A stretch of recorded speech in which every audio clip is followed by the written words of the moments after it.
நம்ம பிஸ்னஸில் இது வரைக்கும் காம்போ ஆஃபர்னு ஒன்று போட்டதே கிடையாதுங்க. ஃபஸ்ட் டைம் வந்து போட்டிருக்கோம். 3 கேஜி வந்து சிக்கன் பிக்கிள் வந்து நான் ரெடி பண்ண போகிறேன். காம்போ ஆஃபர் வந்து எப்படின்னா, பிக்கிள்ஸ் வந்து மட்டன், சிக்கன் ரெண்டுமே 1/4 கிலோ 1/4 கிலோவும், முட்டை மிட்டாய், ப்ரௌனி ரெண்டுமே 1/4 கிலோ 1/4 கிலோவும் வாங்குறவங்களுக்கு நம்ம வந்து மெல்ட்டிங் சாக்லேட் ப்ரௌனி இருக்குது இல்லைங்களா, அந்த ஒரு கப் ப்ரௌனி வந்து ஃப்ரீயாக வந்துடும். அது மட்டுமே வந்து 200ங்க. அது வந்து இது எல்லாம் சேர்த்து வாங்குறவங்களுக்கு மட்டும்தான் அது ஃப்ரீ வரும்.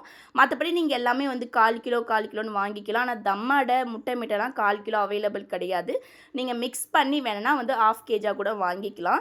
நீங்கள் வாட்ஸ்அப்பில் வந்து டீட்டெயில்ஸ்லாம் வேணும்னா வாட்ஸ்அப்பில் எல்லாமே ரிப்ளை வந்து பண்ணிவிடுவாங்க. நம்மக்கிட்ட என்ன பிக்கிள்ஸ்லாம் அவைலபிளாக இருக்குன்னு சொல்லி கேட்டுதிங்க. மட்டன், சிக்கன் ரெண்டுமே வந்து பண்ணிகிட்ருக்கோம். சிக்கன் கூட நிறைய பேர் கேட்டதுனால தான் அதை ஸ்டார்ட் பண்ணேன். என்னோட டார்கெட் ஃபுல்லாகவே மட்டன் தாங்க. கபாப் மாதிரி வந்து போட்டு பிக்கிள்ஸாக வந்து ரொம்ப லாங்லலாம் எடுத்துகிட்டு போகிற மாரி நிறைய இப்போ வரைக்குமே கேக் ஆர்டர் நிறைய பேர் வாங்கி வெளிநாட்டுக்கெலாம் எடுத்துகிட்டு போகிறாங்க. அவங்களுக்குலாம் இந்த பிக்கிள்ஸ் வந்து நல்லாவே யூஸ் ஆகும். நீங்கள் ஆர்டர் பண்ணிக்கோங்க.